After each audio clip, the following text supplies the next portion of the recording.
Today, I am sharing my vegetarian/vegan friendly Egusi soup, which is a meat-free alternative to the popular Nigerian Egusi soup. This recipe is simple, delicious, and a perfect introduction to Nigerian food and West African ingredients overall. If you want to learn how to make this recipe plus 2 different ways to enjoy this soup, please keep watching. Egusi soup and fufu took over social media by storm when the fufu challenge was all over TikTok. If you don't know what Egusi soup, I know it looks more on the sauce stew side, is a very popular soupy sauce that is eaten with a variety of swallows in Nigeria. This soup has 3 main components: the red soup base, the melon seeds, and the greens. So for the red soup base, it is a mixture of a spicy pepper blend and some onions. For me, I chopped 1 white onion and set that aside and then made my pepper mix, which was a mixture of red bell peppers, Scotch bonnet pepper, and 1 tomato.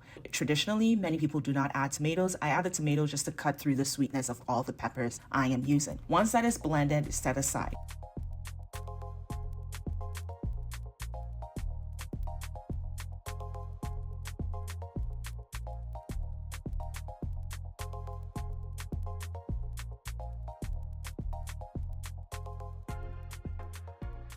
The red soup base is also seasoned with a few spices. Most importantly, fermented locust beans, locally known as iru. In Ghana, we call it dawa dawa. This seasoning has such a unique flavor. It is really hard to describe unless you smell it yourself. In addition to the iru, I'm adding a mushroom nori mix, which is to substitute the crayfish for that fishy flavor. I'm also adding uziza seeds for that extra punch. I'm going to be adding vegetable bouillon powder just for an overall seasoning. So once the spices are blended and set aside, then we can move on to actually making the red soup base. So this will require some red palm oil. I know some people might be asking, can I substitute this out? You can, but I will highly encourage you to add it. And if you're curious about why we use red palm oil in West African cooking, I have linked a blog post below in the description.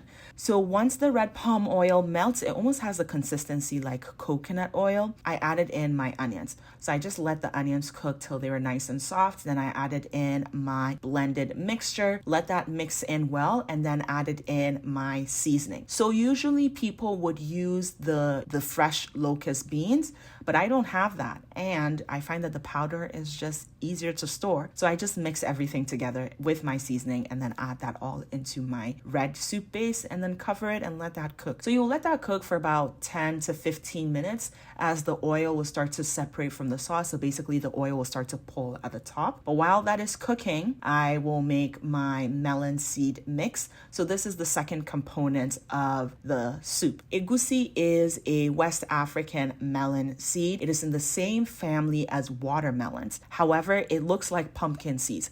Please do not substitute it with the pumpkin seeds you find in those pumpkins that people are carving for Halloween. I think a perfect substitutes are pepitas, so the green raw pumpkin seeds are perfect for a substitution. But if you can, I highly recommend sourcing egusi. I buy them whole and then I grind them into a powder. For every 1 cup of egusi, I will mix in about 3/4 cup of water, just so that it's not too runny, but it's also milky in consistency. I know people like to also keep it a lot thicker. It all depends on personal preference.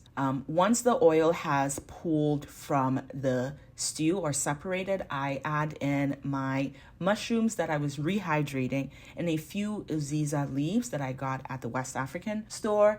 I add that in, mix that in very well, and then I crumble in some tofu. I find that doing this is actually a really cool way to add in some plant-based protein, but also maintaining the texture, because when you crumble the tofu and then you add the melon seed mixture on top, it kind of coats the tofu. So you can't really tell which is melon seeds and which is tofu, and I find that it blends perfectly with the soup, and it's a great way to add protein. If you don't want to add soy into the egusi soup, you can completely omit this. The melon seeds do have some protein, but not a lot.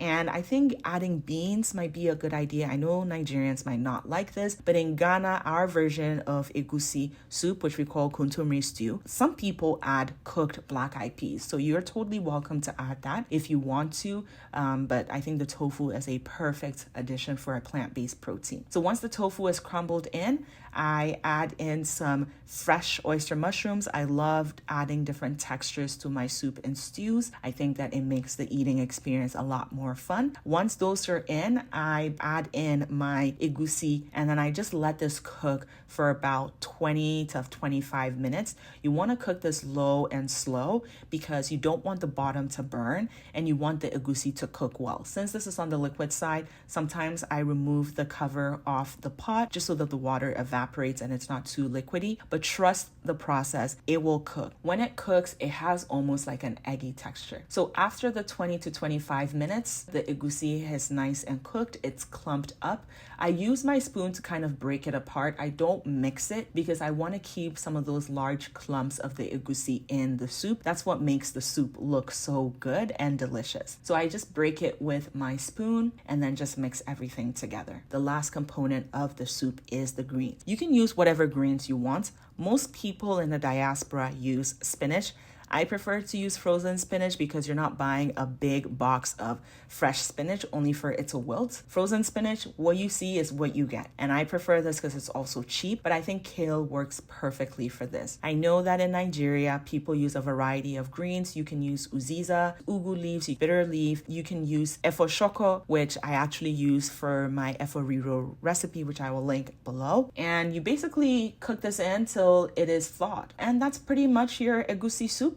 This can last in the fridge for up to a week. You can also freeze a portion of it to eat later, and it will last in your freezer for about 6 months. So to serve the egusi soup, there are so many different ways to do it, but today I'm going to show you how to make it with eba and pounded yam. So eba is made with gari, and gari is a lightly fermented cassava flakes. For the gari, I just portion the amount that I think I can eat, and then I pour in about 2 times the amount of hot water and basically cover it. I forgot to mix it, so I came back and I mixed it, and you just let it sit for a couple of minutes. Some people do this on the stove. There's so many different variations you can find on YouTube, so just check out a couple and see what works for you. After the gari has soaked up most of the water, I just mix it well. And this is just to keep everything clumped together and also to make sure that all of the gari is nicely hydrated. And then I moved it into my calabash and mixed it all together. You can make eba in less than 10 minutes, and I find that this is such a quick way to eat egusi soup. And once you've meal prepped the soup, you can just eat it with the eba and you're good to go.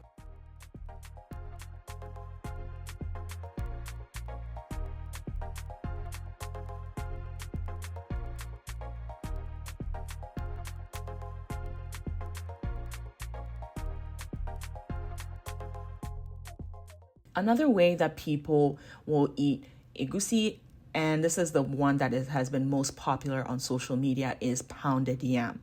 It is pounded yam, not fufu. Fufu is called fufu. Pounded yam is called pounded yam. There's so many different names for the starchy balls and swallows we eat across West Africa. So for pounded yam, I am using West African yam.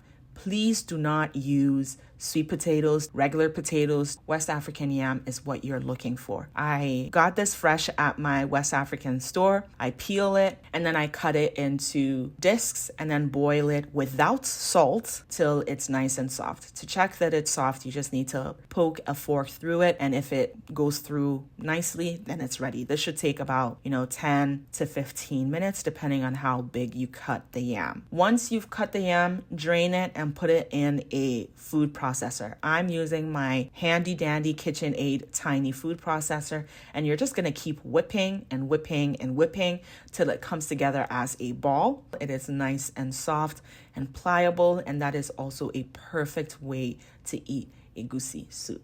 So that is everything. If you want full detailed recipe, I have a blog post I have linked in the caption below. And if you try this recipe, please let me know. Leave a review on my blog post, leave a review in the YouTube comments, and let me know if you like more recipes like this.